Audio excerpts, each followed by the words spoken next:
Welcome. And I just wanted to check, so are our graduate students here? Yes, they are. Alrighty, so in that case, hi there. We will start then by just having our graduate students speak. What the plan is for now, as you can see from the slide in front of us, is we're going to start off. We've got 3 current physics graduate students here at the University of Washington: Eric Lester, Tharindu Fernando, and Charlotte Zimmerman, who are in different areas of research and also came from different undergraduate institutions. And so they're going to introduce themselves, say a little bit about how they decided to come to graduate school and why they think it was such a wonderful idea. And then we will open the floor for questions, and we'll do that for 20 minutes or so. So either when things peter out or when it hits 5 o'clock, we will then switch over to a presentation where I'll talk about some statistics of why it is you might want to get a PhD in physics or not, and then talk about the nuts and bolts of the application process and the sorts of things you need to get in line now in order to be able to apply to graduate school in 1 or 2 years. So with that, I guess I'll turn the floor over, unless anyone, I guess first, does anyone have any questions? You can use the raise hand feature in the participants if you've got a question. And if not, then I will turn the floor over to our graduate students. And why don't you guys talk in the order in which you're on there? So Eric? Yeah, so I'll go first. Hi, everyone. My name is Eric Lester. I'm from Raleigh, North Carolina, but I went to school at Carnegie Mellon University in Pittsburgh, Pennsylvania. I studied physics as well as computer science, so I was torn on whether or not I should actually go to physics grad school in the first place until I actually tried programming, and I hated it, and it took a chunk of my soul out of my chest, so I decided that physics was right for me. In terms of why grad school, I really like research. I really like doing hands-on work. I really like it when I can see things in the classroom that translate directly into the lab or, real-world experiences. So I really like the applied, experimental nature of science. And that was what really drew me to graduate school because, classes are great, but they're not what graduate school is all about. I would say that research and continued long projects are really characteristic of graduate school. I got a feeling for that with an REU experience I did as an undergrad, and it really attracted me to graduate school as a concept. Yeah. Thank you. Tharindu? Yeah. Hello, everyone. I'm Tharindu. I'm a second year. I do condensed matter theory with Professor Ting Shaw, and I guess I'll just give a brief breakdown of my path in undergrad. So what happened was I went in studying biophysics, and then after about a couple years in undergrad, I hadn't. So okay, let me backtrack. In undergrad, I studied biophysics, and then that was through the physics department, and then mathematics as majors. I also did theater and dance as minors. And then I just tried to expose myself to as many fields as I could. And then, but then I wasn't a particularly bright student. So I didn't have a single A grade my first or second year in any of my classes. But then afterwards, when I started my senior classes, I realized it wasn't as much about the test taking, but it was more about the conceptual understanding for me. And then after about a year into my upper division classes at UC San Diego, that's where I went. And then I grew up in Sri Lanka. Sorry, I'm all over the place, but I was given the opportunity to do research as part of the honors program over there, and that's when I really got into my field. No one really thought much would come out of the project I was given because it seemed like an abstract mix of mathematics and physics, but then I just kept going and didn't stop. And then after about a year and a half of just drudging through it, trying to understand and nonstop, I realized it really paid off, and I just wanted to keep doing what I was doing. Towards the end of my undergrad career, I didn't even go to any of my classes. I was just doing research nonstop. I know it's not the best example. I probably shouldn't have said that, but I was just really in love with research. And despite my bad grades the first 2 years, I realized I wanted to keep doing that. And so I also did a bunch of other projects during undergrad. It was more about the research process for me. That was the appeal, and I just didn't want to stop. That's why I applied for PhD programs. Sorry, that was all over the place. Thank you. It's great. Charlotte? Yeah, hi. So I'm Charlotte. I'm a third year, and I work in the physics education group with Suzanne White-Bramia. So I took some time off. So I went to undergrad at Carleton College, which is like this itty bitty school in Minnesota. I was a physics major there. I really loved it. I was working in an optics lab since like my freshman year. So I'd spent a lot of time in the lab, a lot of time with research, but I really enjoyed teaching, and I wasn't ready for graduate school when I was in undergrad. I had difficulty with my classes, but I also I wasn't sure that research was what I wanted to do. I wasn't sure that I was in love with it, even after spending, REUs and whatever. So I actually spent a summer teaching, and I really enjoyed that. And so I took some time off from school to go. After I graduated, I taught high school for a few years.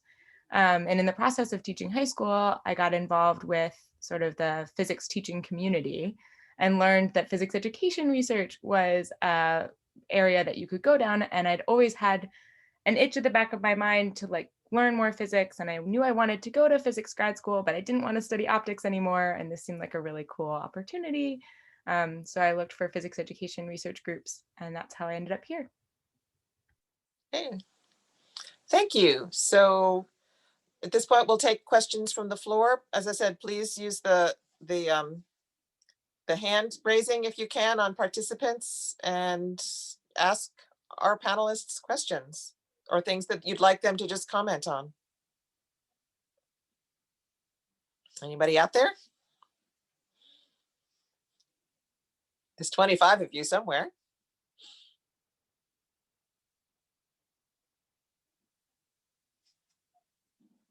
So one question, how many schools did people apply to? And how did you make that decision, and what kind of range and things like that? I can go. I applied to a lot. I was fortunate enough to get a bunch of waivers from schools for application fees and GRE, but I applied to 16 places. I would not recommend doing that because it was just too time consuming, and it took away so many months. I just didn't know what range to apply to. So I just applied to pretty much everything I could. Would not recommend. I didn't apply quite as many. I think I applied to 6 or 7 schools. Something to bear in mind when you're looking at schools to apply to and trying to figure out which ones, though, is to think about what field you're interested in. If you know already, you might not, and that's okay. But I knew that I wanted to study physics education research. And I actually think one of the mistakes that I made is that I applied to schools with somewhat an eye towards prestige of name. And I think I missed out on applying to some schools that are really well known in physics education that are not as well known in the physics community. So a good example is the University of Maine, which is a great school and has one of the strongest physics education research groups, but is lesser known in sort of physics research because it's a smaller school. So I didn't apply to the University of Maine, and now they're home to some of the closest collaborators that my research group works with. So I think about, number is one thing of how long you want to spend on applications, but I'd also think about what your list looks like in terms of maybe prestige is something that's important to you, and that's totally fine. That clearly was to me in some ways, but I think thinking about what institutions are valued by the research that you're interested in is a really important thing to do. And talking to some of the faculty here might help with that. Because I definitely did not know what schools had that research. And I wish that I had reached out and asked faculty members at even at the UW where I was applying, like, hey, where else do you think I should be applying? It's not weird to ask, it's okay. I would echo those sentiments. I applied to about 10 or 11 schools, and I knew what I wanted to do by virtue of just figuring out what it was that I didn't want to do. I think applying to a program that has a lot of different people in different fields is helpful if you aren't entirely sure exactly what you want to do. That way, once you actually get there, you can explore around a little bit. And yeah, asking faculty or professors, or if you have research advisors, like what schools are good for biophysics, something like that, because they might not align with the schools that you can name off the top of your head that are great at physics as a general concept. Okay, Sarah, you had your hand up and it's now down. Yeah, my question was really similar to the GRE question. Okay, so you want to ask, okay, so the question is, now there are, of course, this year, people are not requiring the GRE across the board, but it's not in general that way, and most of you then did need the GRE for UW. So can you comment about sort of advice on preparing for it, taking it, etc.? There's a book. there's one. There's one book. The physics GRE is the one that you should spend your time on. My sense, and I don't know if this is fair to say out loud, but my sense when I was applying was that the regular GRE was sort of like, sure, but the physics GRE was really where you should spend your time. And there is one book called, I think it's something like How to Prepare for the Physics GRE. And since I was a teacher, I had my summers off. And so I really just spent a summer with me in that book. It was a grand old time. And it's a pretty good resource. They thought about it pretty well. Do timed practice, because the physics GRE flies by like you would not believe. Really like sit down and time yourself, because the first time I did it, I got through like maybe 60% of it. You might also like pick topics that you just don't study. Like there were things that I didn't know that are on the physics GRE that I had never studied because I went to a small liberal arts school. And we didn't have those classes, or I didn't take them at least. And so like there were certainly topics that I knew were going to be like 4 problems on the physics GRE, and I was like, that's fine. I'm not going to get those, and I'm not going to bother trying to learn it before the test. So depending on what score you feel like is reasonable for you to be aiming for, that's an option. Every year there's a question about positronium. Every single year. I don't know why, but always. Well, the physics GRE wasn't my strongest. And I know it's probably surprising given I'm in theory, but it definitely is a thing of practice. Like they said, you just keep practicing. I took it twice. The first time I had a bad experience. I should have used the bathroom before I started the test. But then the second time through, I had like a 20 percentile point increase. And even then it was just below average for someone in theory. But I think if you're a bad test taker like I am, you should not definitely pay attention to the physics GRE, but don't think all hope is lost if you can't score great. If you have, I don't know, previous research experience or the extenuating circumstances, like they will factor those into account during admissions. For me, it was my research experience. Yeah, I would say there's a growing understanding that it's hard to do well on the GRE without knowing a lot of physics, but there's a number of ways that you can do poorly on the GRE that have absolutely nothing to do with how much physics you know. And so we'll see. Schools are doing this experiment this year on not using the GRE, and we'll see how it goes.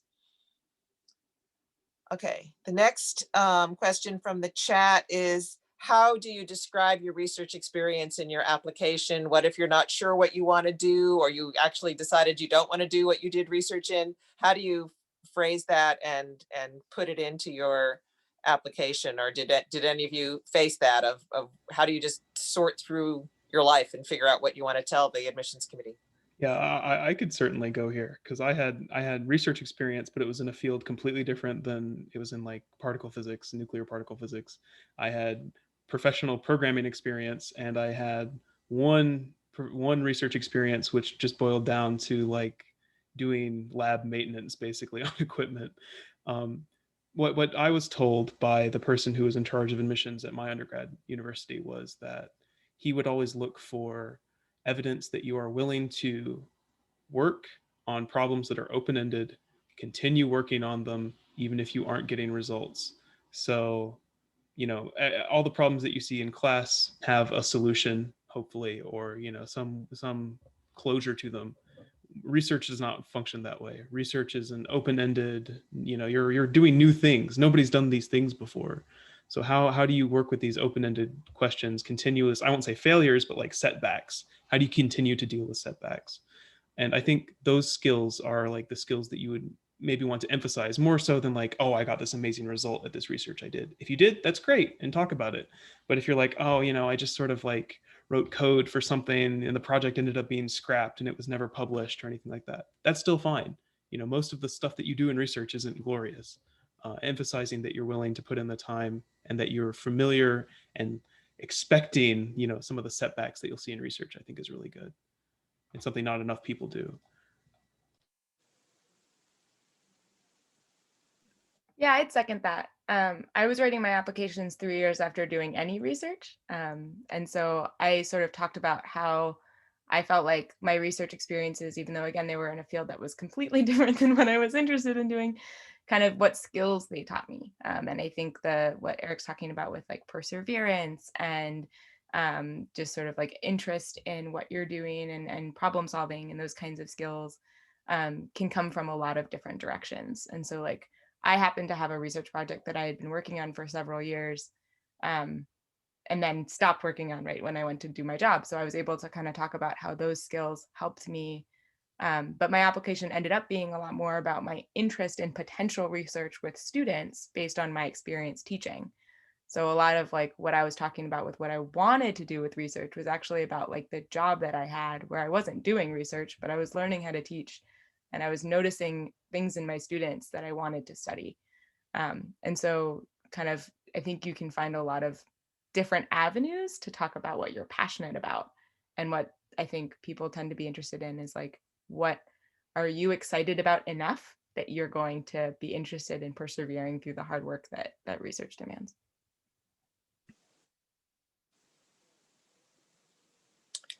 So can someone comment on the relative benefits of working in one lab for a long time versus trying out 2 or 3 different projects as an undergraduate? I did that. I like I said earlier, I did tried a different bunch of projects. I tried about 6 different ones. I was fortunate in that regard. I just kept bothering professors to help me, like give me away. But of those, only 3 went somewhere, and of those 3, just one ended up becoming my physics work, which I'm still working on right now, and the other I just finished only last month, and the other one I just had to stop halfway. So it definitely helps to within your capacity if you could try out a bunch, but that's just my experience. I personally can do that whole multitasking thing, but at the cost of other things like parties and stuff. I don't know. Anyone else? I would say it's super useful just to figure out what it is you like with certainty, what it is you want to be doing. Because I think when we learn physics, all of it seems so fascinating. Maybe there's like some exception, you don't find some area fascinating, but there's so much that I could see myself doing. And then when I actually go out and try to do it, I realize it's not for me. That was how I figured out what I wanted to do. I didn't have any particular interest. I literally just narrowed it down by what I don't like doing when I actually try it. And then that left me with condensed matter. And now that I do it, I like it, but I think pushing yourself to just at least maybe read papers or like ask professors, and maybe like sit in on group meetings if you can, or just try to like broaden yourself just a little bit. I know there are people who've worked in single labs for many years. They're extremely happy with the field that they end up in, and that's great. But I don't want, I would be hesitant about limiting yourself to the point where you miss out on something that you could have done that would have been like fantastic that you just never even gave a try. Yeah, I'd say I worked in a lab for 4 years, right? For all of undergrad, I was in the same lab. And I think that in some ways it benefited me because I saw a project from like initial idea through publication. But in some ways, I do feel like I missed out on broadening my research interests. And like personally, one thing that I struggled with is I didn't know how to say to my professor, like, actually, I kind of don't care about optics and I want to try this other lab. And so something that I would just put out there is like, I think that's a totally normal and okay thing to want to do.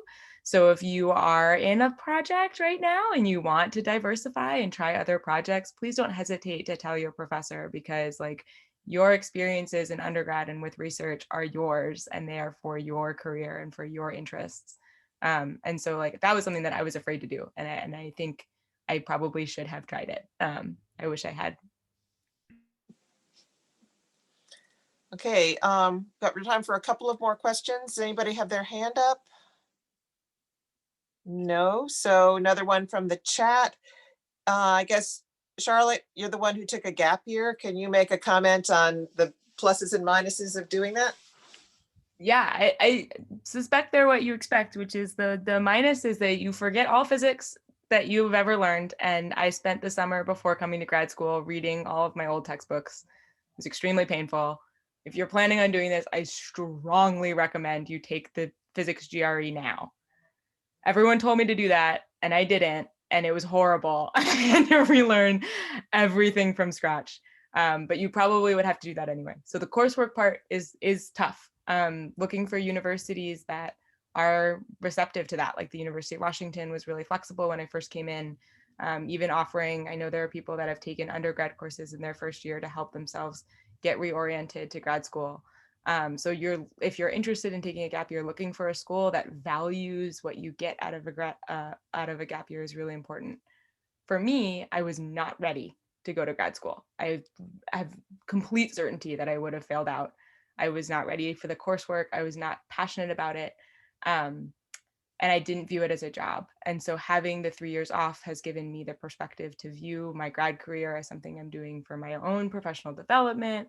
I don't view it as like additional school, kind of undergrad plus, but I rather view it as my job. Like I took a big pay cut to be here and I'm here for a reason. And all of those things made my first year, which can be a lot of work and really stressful, a lot easier to do, because I was like, I'm going to class for my job. I'm doing this for a reason. And that was really important for me. So I don't think it has a negative impact on your application. I heard from a lot of people that like the time I took off was reflected in my application and made it a much stronger argument why I wanted to be here, and suggested that I would be present for a reason. And that's a good thing. Yeah, I second what Charlotte said too. I took time off before starting over here as well, but it was mainly because I was just adamant on trying to finish my research projects and trying to take the GRE. But then I did have some trouble starting to pay attention to my first year classes, but I don't think it's as it wasn't too bad for me, because I still like Charlotte said, I thought about it as something I had to do, the coursework, and with that mindset, I just tried to get it out of the way as soon as I could, and then focus on my research.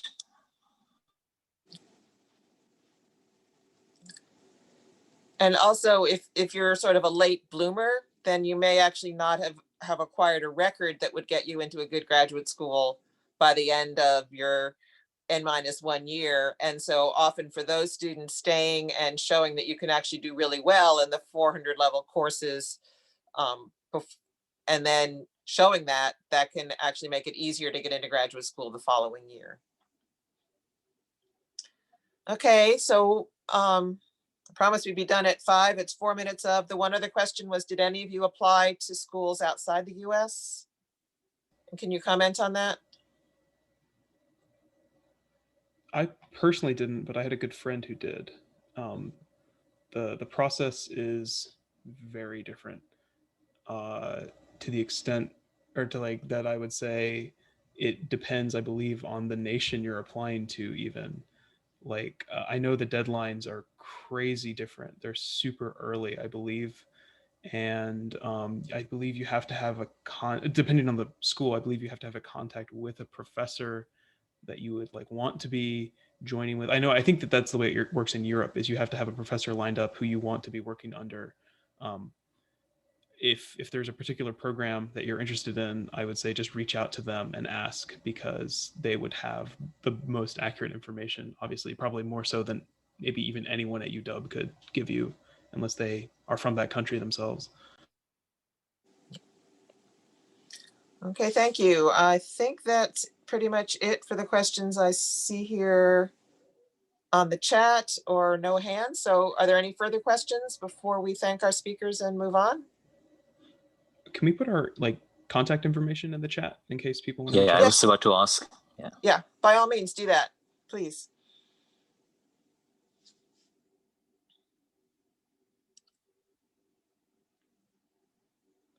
Yeah, definitely feel free to reach out. Applying to grad school is horrible, but it can be super worth it. So just know that we're here for you and we root for you. Thank you. All right, so in that case, I definitely will thank Eric, Therindu, and Charlotte. Thank you so much for sharing your experiences. I know I learned something, and I'm hopeful that our undergraduates did too. And so thank you very much. You're more than welcome to hang out here, but I also realize you have lives and you don't really need to hear too much about applying to grad school. So thank you very much. And what we will do now is transition. And I've got some slides put together with some statistics and on why you might want to get a PhD in physics. And then I'll stop for a few questions, and then we'll talk about what it takes to actually be admitted to graduate school, if that's what you want. So thank you to our graduate school visitors. Thank you very much. Thanks, Thank you. guys.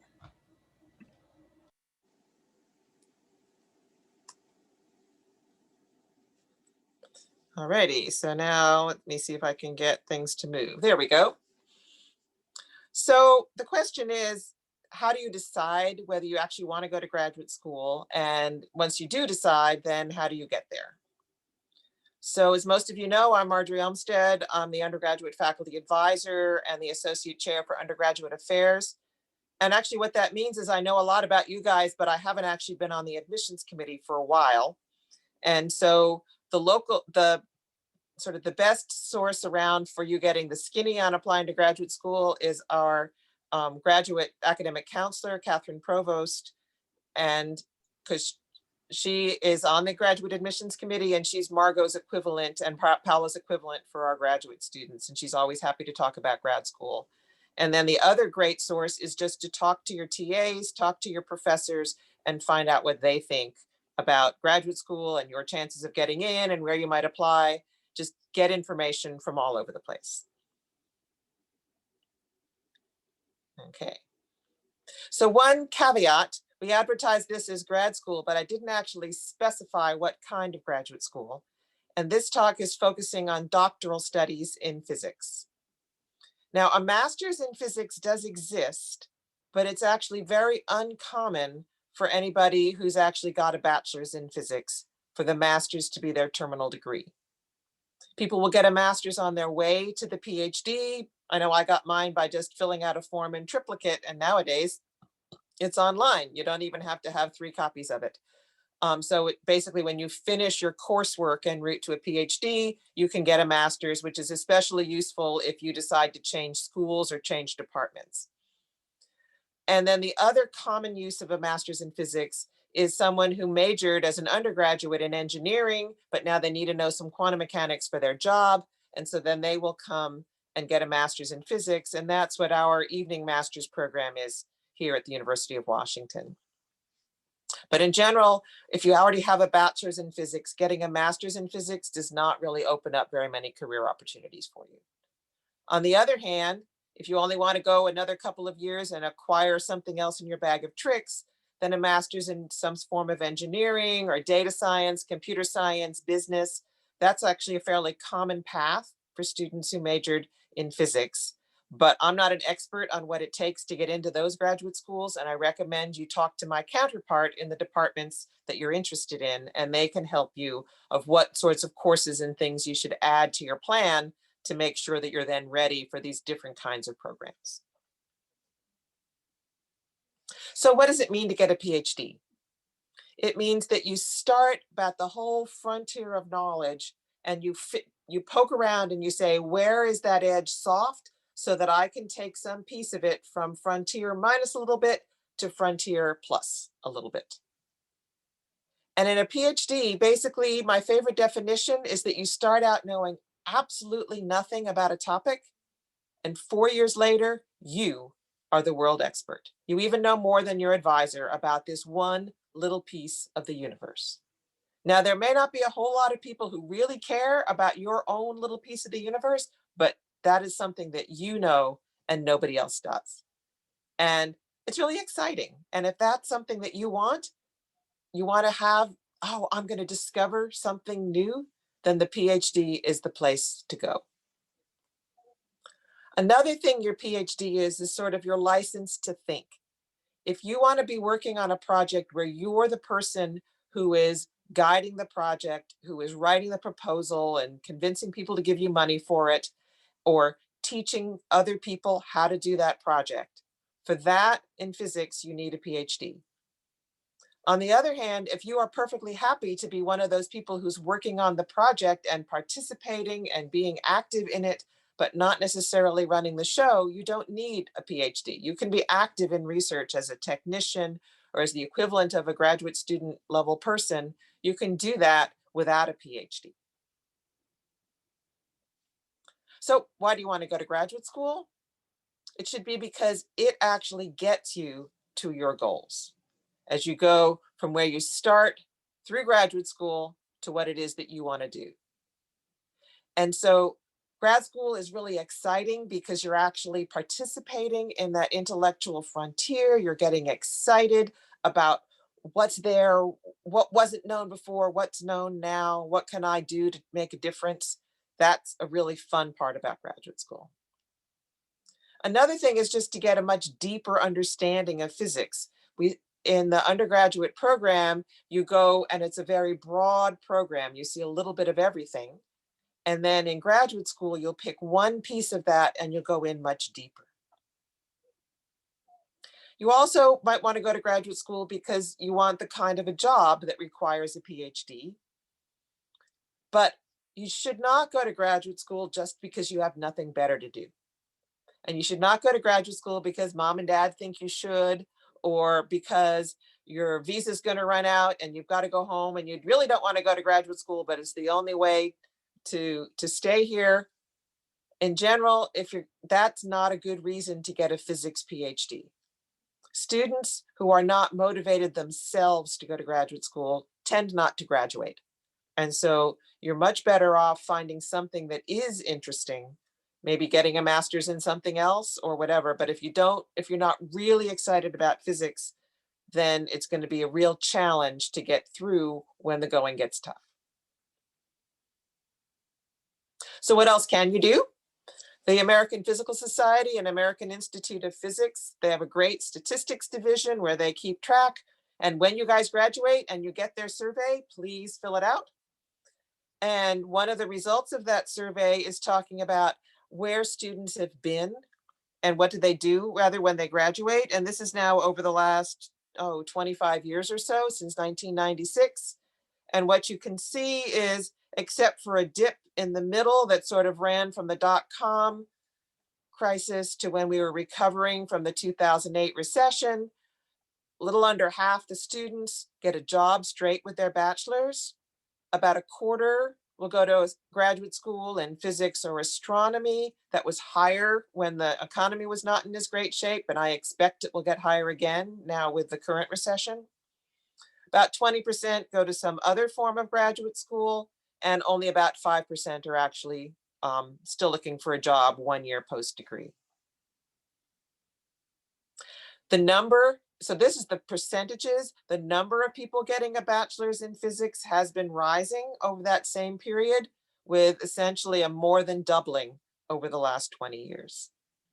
So to some extent, this decrease in the percentage that are going to graduate school has actually been a roughly constant number over the past few years. But those people who do get jobs, where do they end up? It's all over the place. And as you can see here, engineering and computer science, information science is the vast majority of students getting a job straight out. And this 3% over here in blue, okay, that's the people who actually have a job that you would call physics or astronomy with their physics bachelor's. So it's actually pretty rare to go off and do physics or astronomy right away with your physics bachelor's. But nationally, people do all kinds of things. The National Science Foundation publishes, and this is information on physical science bachelor's, so it also includes chemistry, earth science, and related fields. And what you can see when it comes to occupation is only about a quarter of people who got their bachelor's degree or highest degree in chemistry, physics, or science end up doing something you'd call chemistry, physics, earth science, or teaching it in high school. About another quarter have computer science, engineering type jobs. And then there's the health sciences and becoming K-12 teachers who are not officially science teachers. A large fraction become managers. You learn how to balance lots of different complex problems. Business, social sciences, arts, humanities. So basically with your physics degree, you can do anything you want. And if you choose to go to graduate school, then that's one of the things that you can do. But don't just drift into graduate school. You should actively choose that you don't want to do any of these other things. So a new bachelor's does pretty well in earning. That basically, this is the range from the 25th to the 75th percentile. And so you can see this is a couple of years ago coming out. Most students, their jobs were sort of in the 50K type of range, with the high end being those who were getting computer science type jobs. And then the low range being more people who were getting accounting, architecture, other sorts of jobs. But basically, you can get a pretty good job with your physics bachelor's. And then adding the PhD does you a lot of good in the private sector, where the range of salaries for people coming out, this is now 5-year-old data, but the range of salaries for people coming out with a PhD is definitely higher than it was for those with a bachelor's. In the private sector, it doesn't make nearly as much difference in the government or in the university sector.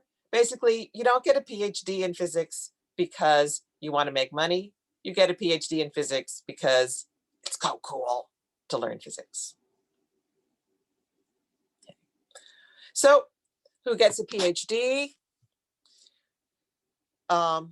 Nationwide, only about 50%, a little over 50% are actually US citizens. It's about 17% female at the moment, so that's a little less than the fraction you'll find here in our undergraduate program.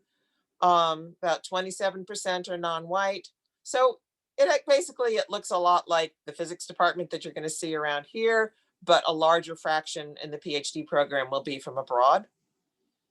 If you look at the bachelor's degrees as a function of time at United States institutions and then shift it by 6 years, it used to track the PhD population pretty well.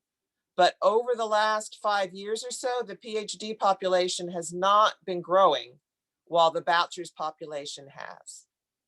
And so that means it's going to be harder to get into graduate school for you guys than it was definitely however many years ago, way off scale to the left, that it was for me, but even sort of 10 years ago when people were applying to graduate school, it was much easier to get into graduate school than it is now. So that's just something to keep in mind, but you also have many more options.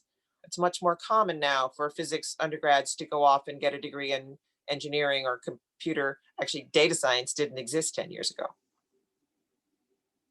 UW, we've been growing even faster than at the national rate. So this is just, if UW last year produced 2 years ago was producing 2% of the national total, and we're actually above that now. And so that's, again, fill out your forms because we are a very statistically significant number of the bachelor's degrees coming out in physics every year. And what that also means is sort of who are you competing against to get into graduate school? You've already seen in your classes the caliber of people you're going to be interacting with when you get to graduate school. And so it's actually a good measure for feeling, hey, wait a minute, am I ready to do this? The top 15, 20% of our class is very ready to go on and succeed at some of the top graduate schools in the country. And there are 170 something different graduate schools you can go to. So as Charlotte mentioned earlier, there are some schools that might not be on your list when you're looking at the top 20, but they have pockets of excellence in things like physics education or optics, just because of where they happen to be and whom they've happened to hire over the past few years. So what can you do with your PhD? One thing people say is, oh, you're going to be a college professor. Well, yes, most of the physics PhDs you've met here at the University of Washington are college professors or university professors. But if you look at the total number of PhDs that are coming out every year, it's about 2,000. And if you look at the total number of departments in the country, it's about 700. And you look at how many of them are actually hiring somebody in a given year, and it's maybe 250 permanent positions and then another 150 or so adjunct or instructor positions that are open in a given year. And so what it means is a job like mine at a research university, there are roughly 10, there may be 200 of those coming up a year, and there's 2,000 PhDs in physics coming out in a year. Plus there's all the people who are getting their PhDs overseas as well. Are there jobs abroad? Yes, there are. And I'm not going to talk about those right now, but yes, they exist. And general academics, maybe 30% of the people who come out with a PhD, there would then be an opening for them that year to be hired, whether it's at a bachelor's or a master's level or as an instructor somewhere. But yes, if you want a job like mine, you need a PhD, but you should not assume that a PhD will get you a job like mine. And the American Physical Society did poll people about 10 years ago on what they were doing 10 years past PhD. And the answer is they're all over the place, in finance and government and health, in engineering, computer science. And pretty much everybody was solving complex problems or managing projects, writing for a technical audience. Those are all key elements to what people do with their physics PhD if they're not actually an academic. And when asked what did they use in their job that was useful, the 10 most common answers were ones that shouldn't be too surprising. You work hard, you solve problems, you have good interpersonal skills, you're persistent, and you've had a good educational experience with good mentors and supportive colleagues, and also that you're flexible in what you want to do and you found something you really enjoy. So basically, that's why you would want to get a PhD. And so I'll take a break now for some questions before I go on to, if you do go to graduate school, how do you get there? So are there any questions? You can use the raise hand or put something in the chat.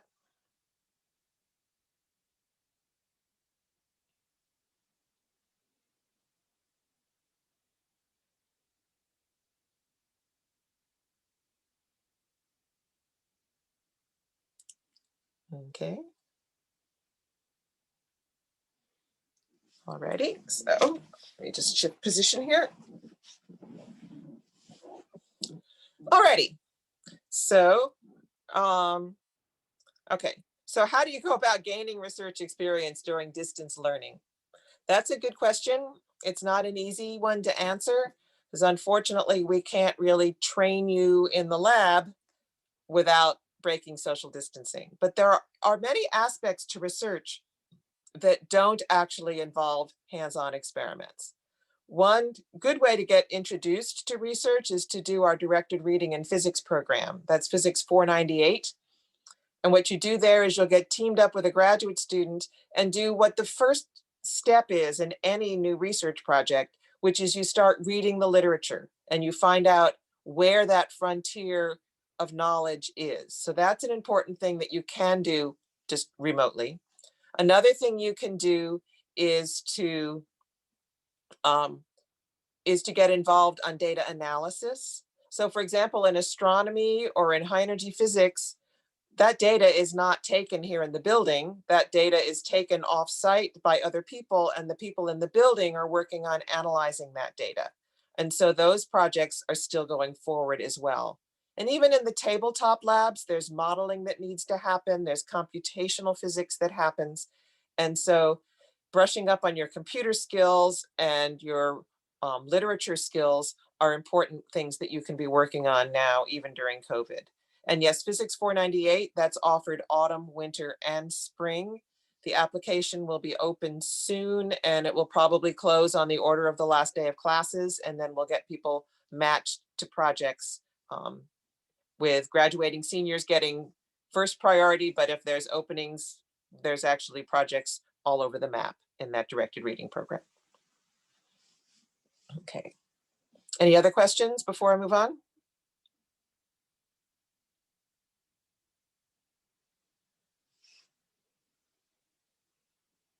All right.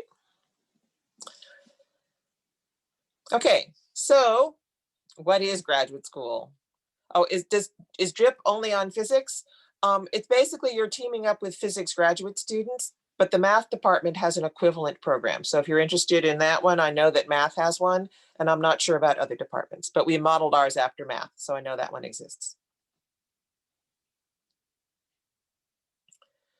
Alrighty, so if you do go to graduate school, what happens? How long does it take? And I'll tell you right now up front, you get paid to go to physics graduate school.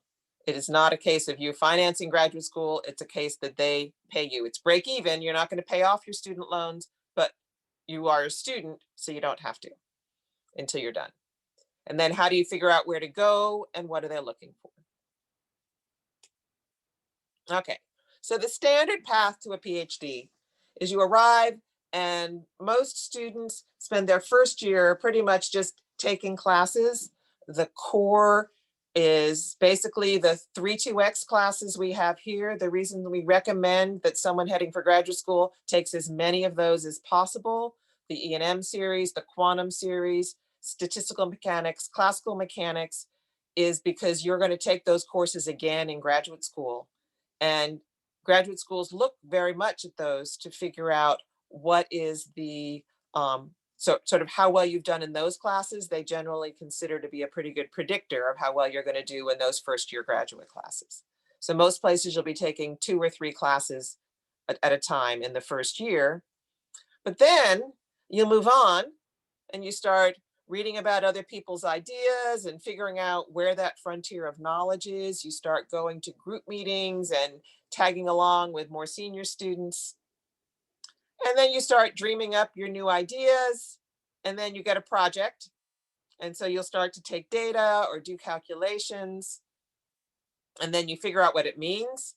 You analyze those results, and then you present your work to other people. It's not science till somebody else knows what it is. And so then you'll publish those results. And then once you've gotten 2 or 3 solid results or one absolutely huge one, we give you a PhD.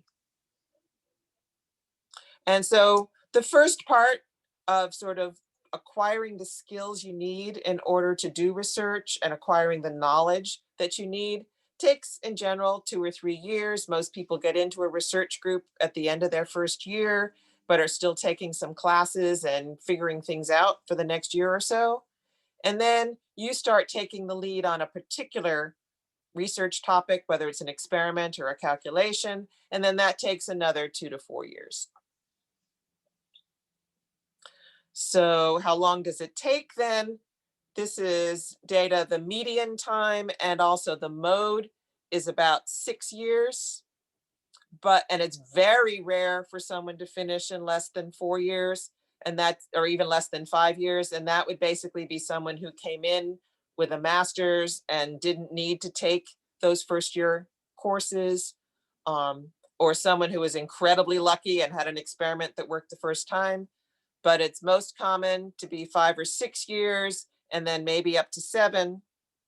And then there's a tail, and that tends to be people who change their minds of what kind of research they want to do, or also people who are working on these great big experiments in high energy physics, and you know they're about to discover the Higgs boson, and so you hang around another year just to be part of it. Okay, so, oops. So for finance, as I said earlier, you get paid to go to graduate school and your tuition gets paid. And you don't need to pay off your student loans till you graduate. The graph here, I couldn't find a more recent one, but it's still pretty much true that in general, almost everyone is a teaching assistant in their first year, unless you happen to have a fellowship or have gotten into a research lab over your first summer. And then as you go forward, the probability that you have a research assistantship goes up. But there's typically about a quarter of the students who will be doing a TA as you go forward, but frequently that would be, say you're a TA 1 quarter and then you're on research the other 3. It's a way both for you to get teaching experience and for your professor's grant to go a little further. Someone asked about the downside for staying more years. Well, one joke I used to have with my grad students is basically if you work 7 days a week, you get through in 5 years. And if you work 5 days a week, you get through in 7. There's something to be said about that it's a question of how much time you're spending actually on graduate school, but do you have a wife and children? Do you have another interest where you're volunteering in the schools? So if you've got nothing else to your life and you're just totally buried in graduate school, then you can get through more quickly. Another question depends on what your goal is when you're done. If you want to go and get a professorship at Harvard, then you're going to probably want to stay an extra year so that you can essentially get postdoc level research out of your PhD, and then you go and do another postdoc. So you just make this huge splash. On the other hand, if you want to get a job at Intel, where you're basically in charge of one of their lines and helping maybe to develop new devices and such, then what they're interested is not so much what you did your thesis on, but that you know how to identify a problem and bring it through to completion. And so how long you spend in graduate school to some extent depends on how ready you need to be for your next job. So basically in graduate school, you don't add to your savings, but you don't deplete them either. Basically, you're getting paid 25 to 35K. So most graduate students, they have roommates, they drive a used car, and they have a new computer. All right, so how do you figure out where to go? As I mentioned earlier, there's about 170 places that offer PhDs in physics or astronomy. Well, since physicists are the ones who invented the World Wide Web, we actually got the URL gradschoolshopper.com. And you can go here. There's a hard copy in the Student Services Office, but I guess that's not something that you guys can easily find right now. But online, it's quite useful. You can type in the school name you're interested in, or if you've got a partner who's going to be in the Chicago area and you just want to learn what schools there are in Illinois, you can do that as well. And you can also learn about how hard it is to get in, what sort of financial aid they normally offer, what are their grants, and what are the areas in which their grants are. So basically, most departments will contribute data to Grad School Shopper, and you can use that just to poke around and find out what's there. Another really good way to figure out which schools to apply to is if there's a research area you're interested in, look at the papers that you think are cool, and then check the author list. Find out where are those people working now, and also where did those people get their PhD. You can search your way through in the various citation indices to figure that out. Another choice to make is what sort of school are you looking for? Are you happier being a little fish in a big pond, or the other way around? Do you have geographical constraints? Do you want to make sure that they are interdisciplinary. Do you want to work at the boundary between physics and math, or between physics and biology, or between physics and material science? If that's the case, that doesn't happen everywhere. And you need to look, see, are people publishing joint papers, ask questions, write emails to find out what people are interested in. One comment about looking at rankings is that they're going to be out of date. The way rankings happen is they send emails to people like me who graduated 40 years ago and say, so what do you think of the good schools? And I say, well, I went to Berkeley, so Berkeley's obviously wonderful. And all my friends who went to Berkeley, well, they're teaching at schools A, B, C, and D. And so A, B, C, and D must be really good because they hired those friends of mine 40 years ago. And that's not necessarily what you want to be taking into account. There are some really wonderful young assistant professors scattered all around the country, and they are wonderful to work for, but they're not necessarily yet having an impact on the ranking of the institution where they are. But there are people who look at rankings. If you want to get a job teaching at some of the top 20 schools, you need to actually go to one of the top 10. But as I mentioned earlier, those next 20 schools often have pockets of really top ranked subfields. And just to give you a feel, UW, we are consistently sort of between 15 and 20 in the national rankings for physics. And for size, a school like UW with 40 odd faculty, that means that there are lots of different subfields represented. And so if you're not sure what you want to do, you probably want to look at a school like that. On the other hand, if you're positive, you know what you want to do, like if you want to work on optics or high power lasers and things like that, you might not have otherwise thought about the University of Rochester. But since Rochester's the home to Kodak, the home to Xerox, they're actually really good at that. But they're not so good at some other things. If you change your mind, it might not be the best place to be. And normally, this is last year's slide, it says visit. And that's not going to be easy to do this year, but most places, I know UW is going to have a virtual visit day, and I strongly encourage you to take advantage of those. So if you're applying, what do you need in that application? Well, yes, your transcript's important, but the most important things for survival and success in graduate school are things like commitment and creativity, maturity, confidence, leadership. And so those things don't show up on your transcript. But what it means is they need to show up in your letters of recommendation and in your personal statement. So between now and the November before you are applying to graduate school, going to graduate school, you need to make sure that there are at least 3 faculty members who know you very well and can comment on these traits. And that means going to office hours. That means doing research. That means having casual conversations in the elevator once we can be back in the elevator. But you're going to want to make sure that there are faculty who know you and can comment on this. And also, schools are looking for a good match between your goals and the department. If you apply to the University of Washington saying you absolutely want to do plasma physics, then we'll say, you know, the plasma physics at UW is actually done in the A&A department, so maybe you want to look over there. Sure, if you end up here and you change your mind, we'll let you do your thesis over there, but it's not something that you would actively choose the University of Washington to do. And as Charlotte mentioned earlier, only some schools have physics education. So if that's something you're interested in, UW is great, but there are other schools around that do or do not have a large physics education group.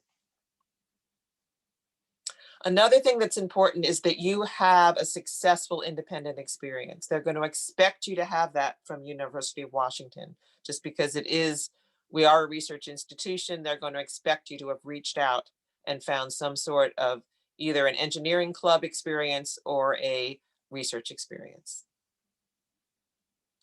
Your academic performance and your GRE, those are relevant, but they're not nearly as important as the top factors. And also, it's important that you actually meet all those deadlines. Have somebody else read your essay. Make sure that its grammar and English is correct. If English is not your first language, bring your essay to the writing center and they can help you with it.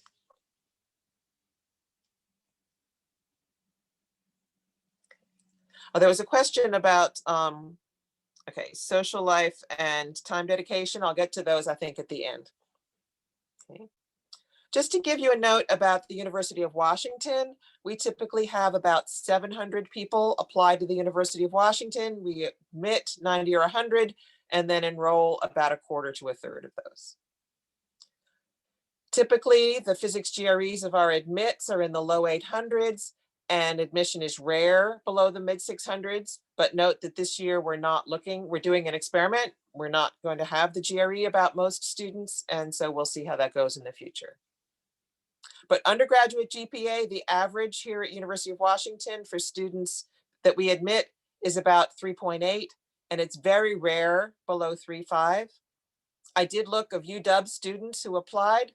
I think we admitted 16 over the last few years, and their average GPA was a 3.86 of those UW undergrads that we admitted to our program. So basically we admit UW undergrads at the same rate that we admit other people, maybe even a little higher because we know you're letter writers if you've got really strong local letter writers, but it's still hard to get in here. And also, even when you get in, we're going to encourage you to go somewhere else just because it's really a good idea to make your network larger. And we really do expect research experience. Okay. So they have 6 pieces of paper about you: 3 letters of rec, your transcript, your GREs, and your personal statement. Okay. So that means you need to make sure each one of them counts and each one of them has the complementary information to the other. And as was mentioned earlier, study for the GRE is really different, and you need to balance your speed versus silly mistakes. And everybody has their own personal trade-off between speed and silly mistakes. And so you do need to practice. And as Charlotte mentioned earlier, there is a book. You're also asked, what do you want to do with your life in 500 words or less? And some places, including UW, actually ask you for 2 different statements. One, which is your research and career goals, and another is more personal statement of basically your journey of how you got there. Are there elements that we should know about you that we should take into account when evaluating the rest of your application? So you should be honest and sincere. Remember how your high school English teacher told you, show, don't tell? That's true here in your personal statement as well. And you should speak to your strengths. And it's really okay if you don't know what it is you want to do, but don't sound wishy-washy. You can say, well, I tried A, B, and C, and what I liked best about A was the data science. What I liked best about B was the image manipulation. And so in the process, what I think I want to do next is go on and do microscopy, something like that, which is basically a clear understanding of where you've been and where you might be going. And no one is going to hold you to where you say you're going to want to go once you arrive. No one's going to pull out your essay again and read it to you in your 3rd year and say, oh, you can't go work for me because you didn't say that you thought I would, you didn't know that I was interesting back then. It's important to tailor and connect to your target department. Mention the areas that they're good at. If there are faculty that you want to have read your application, then you should mention them by name. And also, if there's irregularities in your record, if you had a quarter or 2 where everything fell apart and then you managed to put it back together, they're going to notice on your transcript. And so you should address it or make sure one of your letter writers address it. And it doesn't have to be very deep. Just, I was ill my sophomore year, but once I got on the correct medications, I was fine. And you can see that my last year was wonderful, and I expect that to continue in graduate school.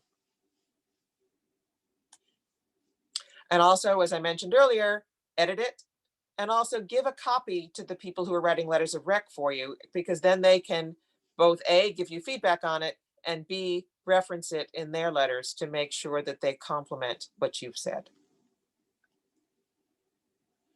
So letters of rec, as I said earlier, you need people who know you well, and they should have a PhD. You don't want to get a letter of rec from a TA. It's best not to get one from a postdoc. And if a postdoc or graduate student that you've been working with most closely, they can shadow write the letter, but you want the PI to sign it. And if someone says you should find someone else, take them at their word, because many people, if they can't write a stellar letter of recommendation, don't want to write one. They say, hopefully somebody else knows you better who can. At least one of your letters should be someone with whom you've done research, and that can be either at UW or elsewhere. And let them know what aspects you want them to cover in your letter. So for example, when I write for people who've been officers in the Society of Physics students, please send me a list that says, these are the things that SPS did that I was responsible for. I know they happened, but I don't necessarily know who did what. And that's actually fine for you to sort of write me a couple of key points that you think should be in my letter. And give us plenty of time. If you're applying this year, you should have already sent your letter writers a list of the places you're applying to with their deadlines. And then a week before, gently remind us that we need to get those letters in. So when we fill out those letters, we don't just write a letter, we're given check boxes. And last year, I just collected all the check boxes that I had to fill out. What did they say? And they asked me, how relative to other students does your the person you're referring to us and recommending, how do they rate? And most of them have maybe 6 to 8 check boxes. They're not going to have all of these, but they'll ask you about their intellectual potential and curiosity, their motivation, their maturity, their resilience, their ethics, their communication skills. Will they be a good TA? So when you're choosing your letter writers, choose people who can say you're in the top 10 or 20% at least on a significant number of these boxes. So overall, do research, spend a whole summer doing research if you possibly can, and don't overload your schedule. Leave yourself time to think, to fill out your applications. Hopefully by the time some of you are applying to graduate school, you'll be able to actually visit. So make sure you leave room in your life for that. You should apply, my guess would be sort of 2 or 3 reach schools, 2 or 3 safety schools, and 2 or 3 places where you expect to be able to be happy and to get in. Don't apply anywhere you aren't willing to go. And think about how you can stand out. Apply well before the deadline. If there aren't so many places around, people have time to actually read your application carefully. It won't get lost. And if there are people in the field that you're interested in, by all means, contact them, but don't send them a blanket email, send them a tailored one. I saw your paper and this was really interesting to me. I'm interested in going to graduate school with you. Ask them a specific question and they're more likely to come back with a specific answer. And then you can check with the equivalent of Catherine Provost at wherever it is you're applying to make sure that all of your late letters and transcripts and so forth are there.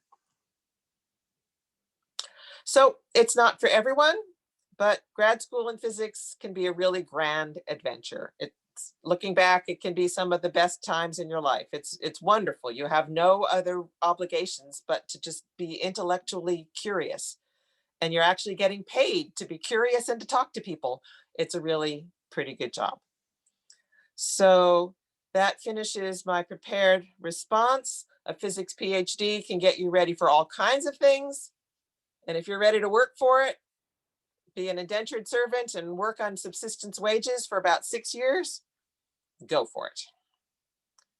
So that finishes my prepared remarks. I guess I'll start with answering some of the questions that are currently in the chat and then encourage you all to raise your hands and add some more. So is the time dedication, how does it compare to undergrad? It's actually a bigger time commitment than undergrad in general, because you're both taking courses and then you're doing research. And once you're doing research, it's sort of an all-encompassing thing. You're working most of the time in the lab or doing research, or even when you're not there, you're thinking about your project, but you're not doing it 24/7. You actually, it's a really fun time for social life because sure, you're not earning much money, but everybody else around you is earning the same thing. You know, and your idea of a big night is dinner and a movie. And nowadays you can, you know, do that all on Netflix. And so you don't even have to pay for the movie.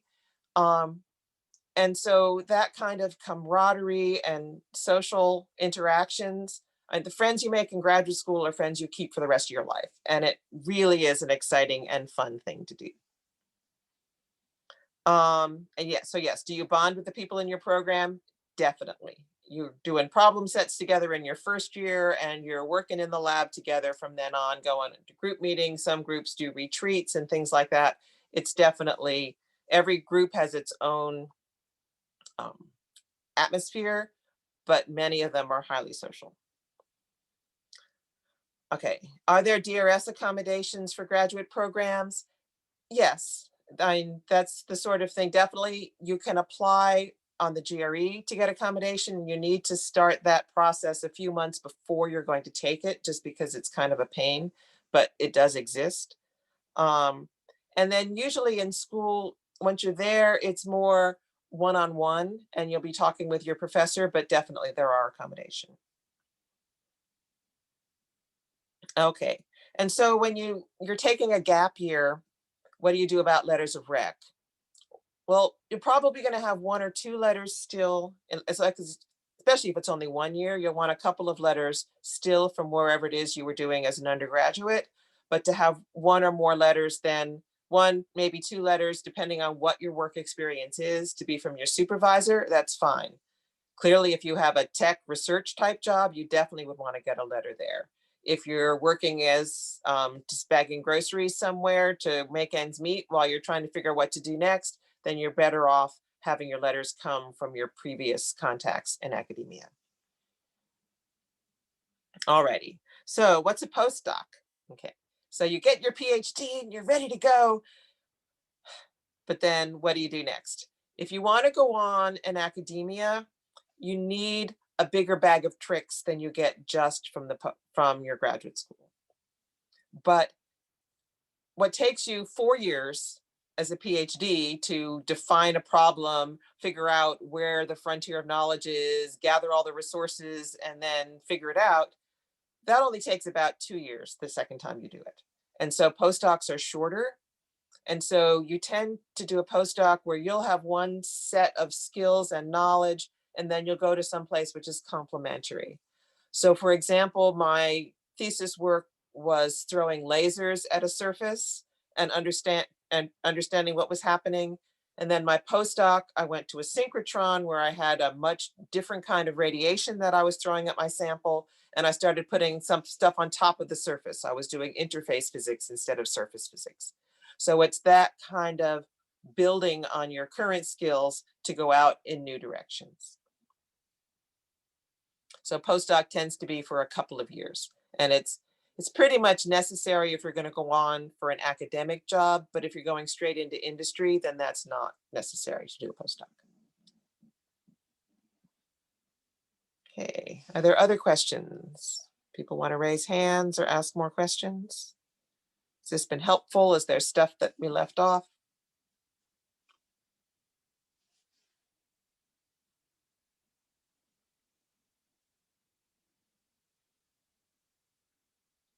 Okay, looks like Catherine had to leave.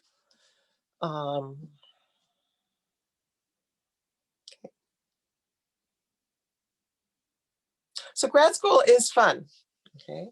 And as I said earlier, physics and astronomy is maybe, of the students that go on to graduate school right away, maybe 2/3 of them go on in physics or astronomy. And another third do go on then to do something different. And by all means, explore those. I'm not an expert in how to get ready for it, but the general idea, if you want to get a PhD, you're going to want to do research, and you're going to want to, for any of these, have faculty who know you well and can address those other factors that we talked about earlier. Yeah.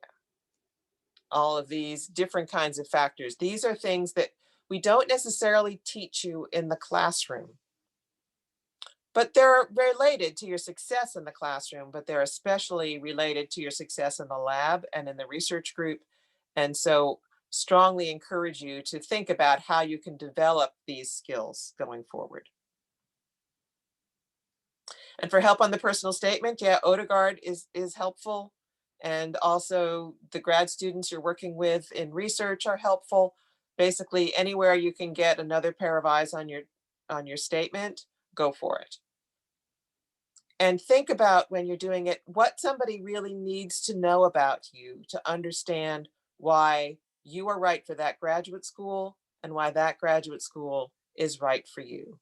It doesn't really matter what you were thinking when you looked at the stars when you were 4 years old.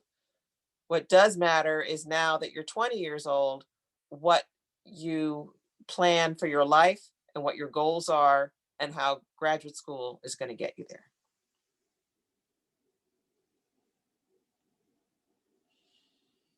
Okay, so does anyone else have questions? Okay, so how do you get close to someone if you're not doing research and have them be able to write a letter? Okay, most of the faculty then that you're going to be meeting will be through your classes. And so it means asking good questions in class, coming to office hours, ask questions in office hours that show that you're actually thinking beyond the level of what that class is demanding. Work with your peers and have people observe that you're actually doing well in explaining things, that you're patient. You can get involved in Society of Physics students and doing activities that way. You can take Physics 40123 where you're in the classroom. And so then the professors there will actually really be seeing you interacting with students and can speak to your ability to be a TA. Yeah, so it's basically right, getting to know people and having them see that you're good at critically thinking, at analyzing a problem. Think out loud when you're in office hours. This is the way I'm approaching this problem, so that they can see how you think. The people that you're working with in the advanced labs also often see many of these skills. They see you working on a team with your lab mates. People who see you in tutorial see that as well.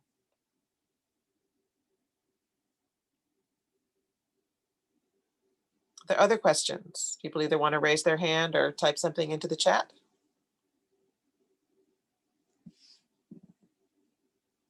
Let me look back through the chat, see if there's anything else. Okay, if you look at the very top of the chat, you'll see my slides here, and also both the slides and then the link to this Zoom recording will be available on the website sometime next week. Okay. Oops. So, anything else?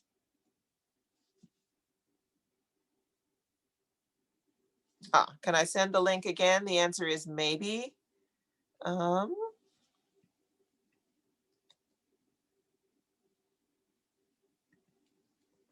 Yes, it's still in my clipboard. Truly amazing.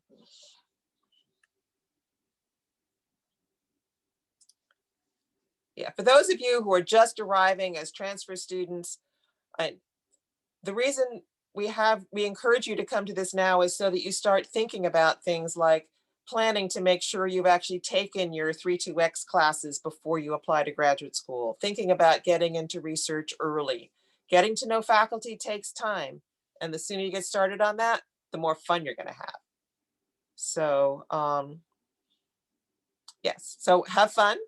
And feel free to contact me with any more questions. Come sign up for advising appointments. This next couple of weeks is pretty full of people who are doing their grad plans and figuring out what to take winter quarter. But overall, okay, right. So when are grad schools typically due? Applications are usually due in December and January. The earliest is usually about the 1st of December, the latest maybe mid-January. I think UW's is the first day of classes winter quarter, but check all your different schools. You'll find it on their website. And then you'll find out usually sometime in late February, early March. The visit weekends are in March, and they are required to let you know by the 1st of April And then you're required to let them know by the 15th of April. So yes, it's about the same as undergrad. And you apply, right? Graduate school starts in the fall. So to start in September of year N, then you need to be applying in November of year N-1. Because PhD programs, because it's a small cohort, you've only got, here at UW, it's 25 students. So we only offer those courses once a year, the core courses. Okay, anything else? In that case, thank you for sticking it out. It's been an hour and a half on Zoom. I know that's more than anybody should do. So thank you. And I look forward to talking with most of you individually. Okay, bye-bye. Thank you, Dr. Olmsted. You're welcome. Thank you.